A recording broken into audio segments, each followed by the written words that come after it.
Welcome to EPG Pathshala. I am Professor P. Bhaskar Reddy, Department of Ancient Indian History, Culture and Archaeology, SV University, Tirupati. I am the principal investigator of the subject Indian culture. In the present module of the course Outlines of Indian History, you are going to learn about the geographical factors in Indian history. It is a known fact that the physical features of the country played an important role in shaping its history as well as culture.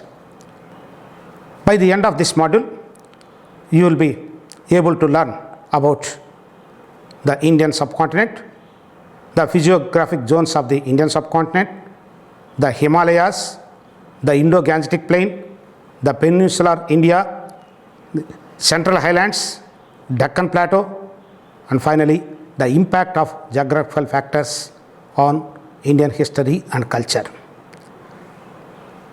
It is a known fact that the life and habits of the people and the history of the country are largely determined by its physical features. It is generally said that history has two eyes. One is chronology and other is geography. In other words, time and space are significant factors in determining the historical process. The history of India is also largely influenced by its geography. Hence, the study of Indian geographical features contributes the better understanding of history. Let us start with the physical location of the India. The fundamental unity and internal diversity of Indian culture accurately reflect the geographical factors. India's cultural frontiers have proved to be remarkably constant and closely defined, partly because of our physical frontiers are corresponding clearly marked. To the south, southeast and southwest, she is effectively contained by wide expanses of ocean. To the north and northwest and northeast, massive highest mountain ranges in the world divide her dramatically from the rest of the Asia. These mountains have always prevented the easy passage of traders and travelers and acted as barriers to human contact. They also screen from the Arctic winds and air currents of Central Asia.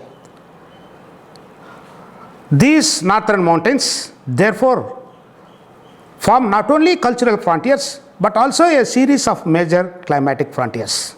Within the subcontinent itself, almost every type of tropical or non-tropical climate can be found, ranging from the arid expanses of the Thar Desert to the dense forests of the eastern and western Ghats. Have a look at the formation of the Indian subcontinent with Himalayas, Gangetic Plains, and the three sides by the oceans. Now, we can discuss what are the physical zones of the Indian subcontinent and how they are important in the study of the history and culture of Indian subcontinent, because these zones played an important role from the beginning of history in shaping its culture and history, a unique one. The Indian subcontinent is comparably in size to the Western Europe, but it is more decisively isolated from the rest of the world. The Indian subcontinent is divided into 6 countries: India, Bangladesh, Nepal, Bhutan, Pakistan, and Sri Lanka. When exploring the history of Southeast Asia, it is necessary to ignore modern political boundaries and treat the Indian subcontinent and its many regions and subregions as one unit. See the map of the location of the Indian subcontinent with the countries of Pakistan, Bhutan, Nepal, Bangladesh, India, and Sri Lanka. All these are one unit. Now, in the world, you see the map about the geographical marcation of the Indian subcontinent, which all the regions of this subcontinent we have to treat as a one unit. The history of the subcontinent is really about the historical trajectories and interactions of these regions and sub-regions, which during the Maurya, Mughal and British empires attained some measure of political unity. The Indian subcontinent has fairly well-defined geographical frontiers but enormous ecological diversity. The structure of the subcontinent as a whole is the basis from which all regional distinctions spring. It depends upon the interrelationship of the peninsula, a stable and extremely ancient landmass with the young folded mountains which form the northern frontiers. These mountains are considered by many authorities to be still in the process of active formation, weathering, erosion are certainly taking place at great speed. As a result, the mountain zone is far from stable and vast quantities of alluvium are continually being carried down to the plains. These plains have formed into two river basins, the Indus flowing towards northwest, the Ganges flowing towards east. Have a look at the two river basins of the Indian subcontinent originated from Himalayas, which flow in different directions. One merges with the Bay of Bengal and the other merges with the Arabian Sea. The instability of the mountain zones in recent geological times also means that each valley tends to have unique features.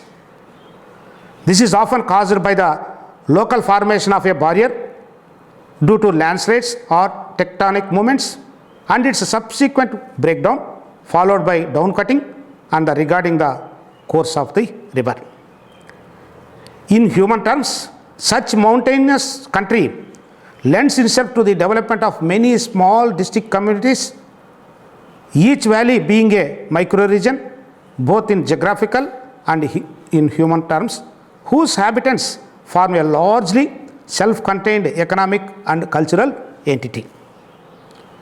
With this brief discussion about the geographical location of the India and its subcontinent, now we can discuss what are the important zones of the Indian subcontinent, how they are important in the study of Indian history and culture, because these zones became the central zones for the evolution of Indian history and culture.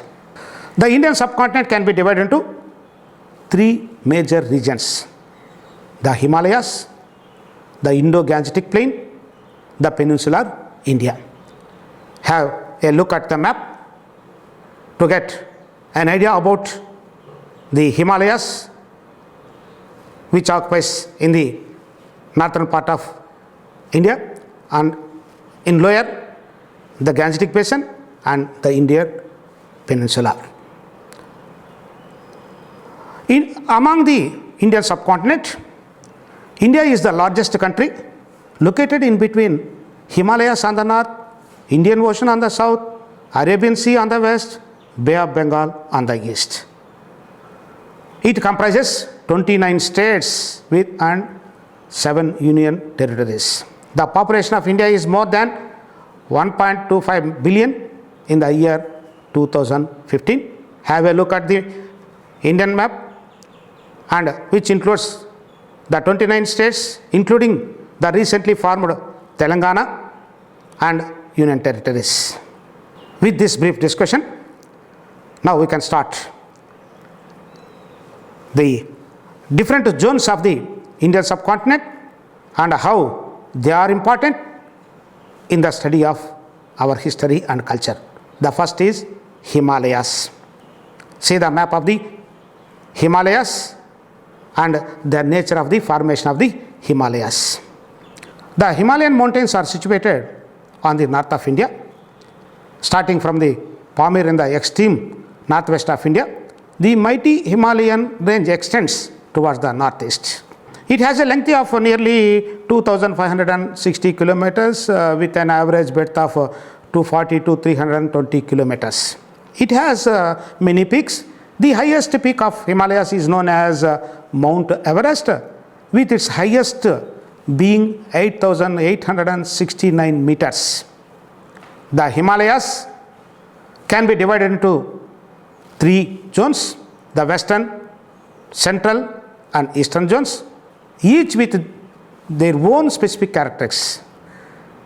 It is a fact that in no other country that mountain ranges shaped the life of the country so much than the Himalayas of India. The Himalayas affected the course of our history in many ways. The Himalayas made India a separate geographical unit from the rest of Asia. Hence, India developed a distinct type of civilization and culture. It acts as a natural wall and it protects the country against the cold Arctic winds blowing from Siberia through Central Asia. They stop the monsoon rising from the Indian Ocean and provide a lot of rainfall. Himalayas stood as a natural barrier to protect India against the invasions. The western Himalayas have been the trade routes throughout prehistoric and historic times. The Gomal, Bolan, Khyber, Kurram are the important passes in the Himalayas situated in the Hindu Kush, Suleiman and Kirtar ranges. These passes from the western mountains came down to the plains of the Indus basin of Sindh and Punjab. The Indo-Aryans, Indo-Greeks, Parthians, Sakas, Kushanas, Hunas and Turks entered India through these passes and ruled over a major portion of northwestern India since 4th century BC to 3rd century Christian era. With trade and military conquests, all kinds of external influences have also come to India. The Swat Valley formed another route where Alexander of Macedon came to India. Therefore, these passes in the northwestern mountains facilitated trade as well as socio-cultural contacts between the India and Central Asia. So far we discussed about an important zone of Indian subcontinent, Himalayas, and its importance in the history of subcontinent and how it became a cradle for the development of several cultures. Now we can move to another zone of the Indian subcontinent, that is the Gangetic Plain.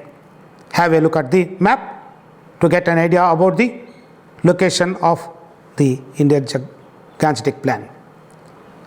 The fertile northern alluvial plain of the Ganga, Indus and its tributaries is another major geographical zone known as Indo-Gangetic Plain. The Indo-Gangetic Plain is irrigated by three important rivers: Ganga, Indus, Brahmaputra. See the map of the location of the rivers, not only the Ganga, Yamuna and Brahmaputra and several others. The Ganges plains fall into three regions: the Doab of Ganges and Yamuna rivers in the west corresponding to Uttar Pradesh, the central region corresponding to Bihar, the eastern region consisting of the Ganges, Brahmaputra delta and its hinterland Bengal. The first two regions have supported city life and had been the centers of trade and culture of North India since the time of Buddha in 6th century BCE. The river Brahmaputra rises beyond the Himalayas, flow across Tibet and then through the plains of northwestern India. The five rivers of Indus and their tributaries flow across a vast alluvial plain from their source in the Himalayas, carrying water from the melting snows and Himalayan rains. The Thar Desert and Aravalli Hills are situated in between the Indus and Gangetic Plain. Mount Abu is the highest point of mountain ranges, having 5,650 feet in the Aravalli Hills. The Vindhyan ranges separate the northern plains from the peninsular India, while the Aravalli divide the Thar Desert from central India. The Indo-Gangetic Plains were the pivot of Indian history and culture. It affects many ways in Indian history. It is on the banks of the river Indus that the famous Indus Valley civilization flourished. The Vedic culture prospered in the western Gangetic plain. The post-Vedic literature based on the use of iron thrived in the middle Gangetic basin. The lower Gangetic valley and northern Bengal came into limelight in the age of Guptas. The Brahmaputra valley covering Assam gained importance in early medieval times. The rivers served as arteries of commerce and communication. The Indo-Gangetic plain contributed to the rise of many urban centers, particularly on the river banks or at the confluence of rivers. The ancient cities Prayaga, Varanasi, Hastinapur, Pataliputra, Lahore and others were the towns situated on the banks of the Gangetic plain. Among these, the city of Pataliputra, situated at the confluence of the Son river with Ganges, had remained the cradle of empires like Mauryas, Sungas, Guptas and other kingdoms. The prosperity of the basin attracted the foreigners to conquer India, from Aryans to Mughals. Most of the decisive battles of the Indian history, such as Kurukshetra, Tarain, Panipat, Plassey and Buxar, were fought on this soil.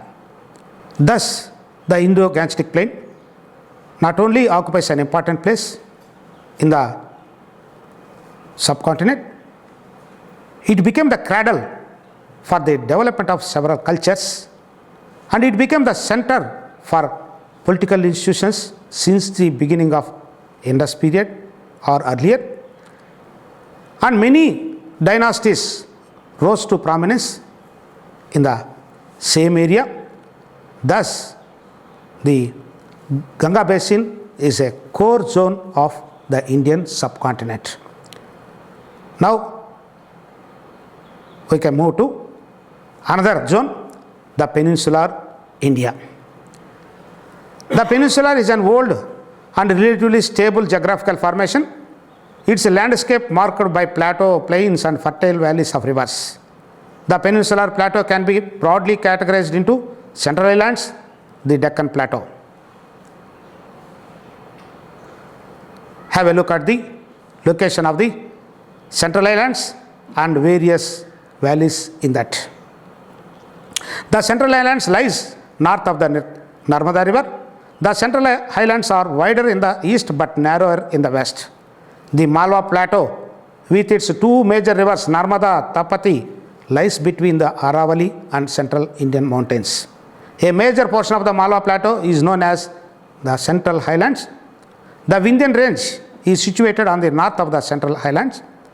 The Vindhyan Hill Ranges tends to run in east-west direction, except for the northwestern extension of Central India, where the Aravalli Hills runs from southwest to northwest. The area west of Aravalli is covered by the Thar Desert, which it is a part of Rajasthan. The plateau stretches further to west, but it cut across by the sandy and rocky deserts of Rajasthan. The eastern part is known as Bundelkhand and Bagelkhand in southern Uttar Pradesh. In the South Bihar, it is called Chota Nagpur Plateau. On the east, the Chhattisgarh Plain is another region contained within the forest belt of Central India and consisting of the fertile basin of the Mahanadi. Gujarat, lying at the western end of the Central Indian belt of hills, is another region of ancient settlement and rich in sites of every period from the Harappan onwards.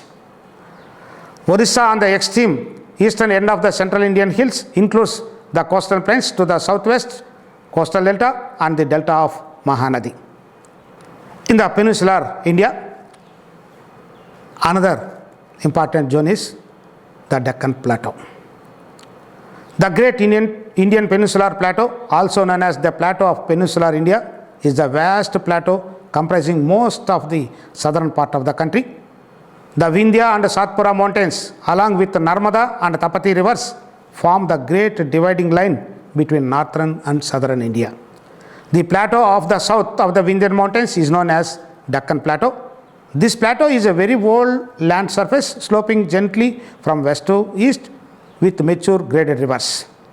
The Deccan Plateau is flanked by the Eastern Ghats and Western Ghats, and it is higher in the west and slopes gently towards eastwards. The Coromandel coast stands between Eastern Ghats and the Bay of Bengal. The Western Ghats runs along the Arabian Sea, and the land between these are known as Konkan up to Goa, and beyond that as Kanara. The passes in the Western Ghats like Junnar, Kanheri and Karle linked the trade routes of the western ports, and it became the center for the development of Buddhism in the ancient period. The section of the western coastal plain is included as a part of the state of Maharashtra, but it is totally different ecologically. The state of Karnataka was a part of Deccan Plateau. The Deccan Plateau of Andhra includes a number of subregions, particularly in the Eastern Ghats and other hilly tracts, each with its own character.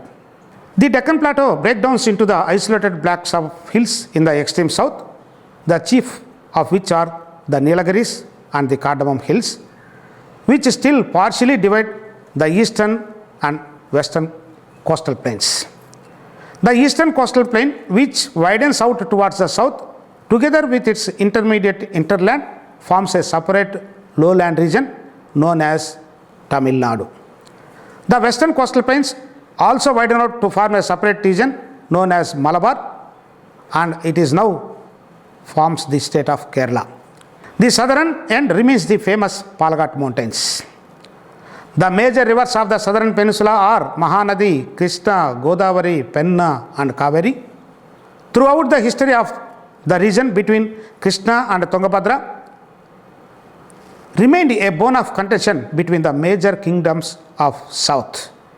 Many of the political powers rose to power in this region after the fall of the Mauryas.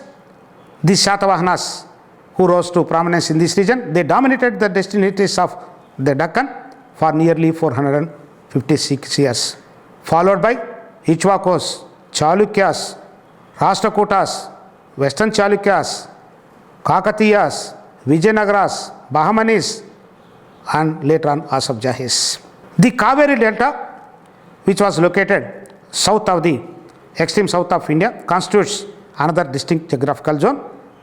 It became a cradle for many southern powers, starting from Sangam age, Pallavas, then Cholas, Pandyas, and later Vijayanagaras and several other dynasties. The long coastline of southern peninsula provided the opportunity to carry brisk maritime activities with the Southeast Asian and Rome countries. Apart from trade, they also spread the Indian art, religion and culture in these parts of the world.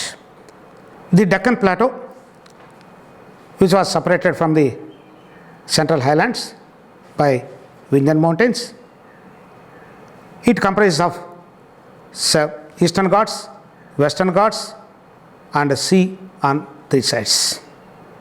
With the peculiar geographical location, this region played an important role in the political history of India, where this region witnessed the rise of many political powers since the Mauryas up to British period.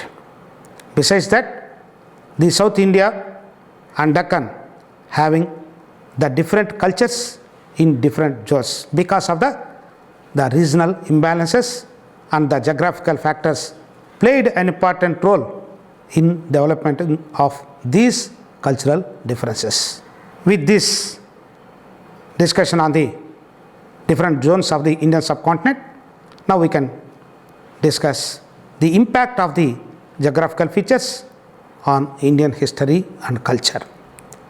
The impact of geographical factors like mountains, rivers, forests, plains, rainfall, weather, different cultures of India, including its types of various regions, have deep influences on the history of India. The people of each of these regions of India have their own character, which is as clearly marked as constant as that of country in which they live. Naturally, their character derives largely from the country and their modes of life in it, which has developed over the course of time as they discovered ways of making their living from the resources it offered. Many features of such regional culture, therefore, are clearly related to practical day-to-day needs and to material locally available. Therefore, from prehistoric time onwards, the common need for metals and other sources had produced a network of interactions between the regions of the country. The exploitation of natural resources of the country had an important bearing on its history and culture. The early human settlements are naturally found in India, in the hilly area and those river valleys which are situated between the hills. Each one of these areas bounded by rivers and in some cases by mountains and sometimes identical with deltas and plateaus constituted a political and administrative unit in which different ruling dynasties rose and fell. In course of time, every region came into a distinct culture unit having its own style of life and language. The geographical features of with these remarks, now we can conclude with a observation on the geographical factors and its impact on Indian history and culture. The geographical features of India consisting of mountains, forests, rivers, deserts, plateaus, plains, thick forest cover, crops, people with different cultures and traditions have established deep roots on the political, social and religious history of India right from prehistoric time to the present days. India's cultural frontiers have proved to be remarkably constant and closely defined, partly, no doubt, because her physical frontiers are corresponding clearly defined. In short, almost all the peculiarities of the Indian people and their history may be explained with reference to the physical features of country. With this discussion on India subcontinent, its physical structure, its mountains, rivers and various plateaus, I hope you may understand about the geography of Indian subcontinent and how it shaped the history and culture of this region. I hope you may be able to understand all these things in understanding the history in better way. Thank you.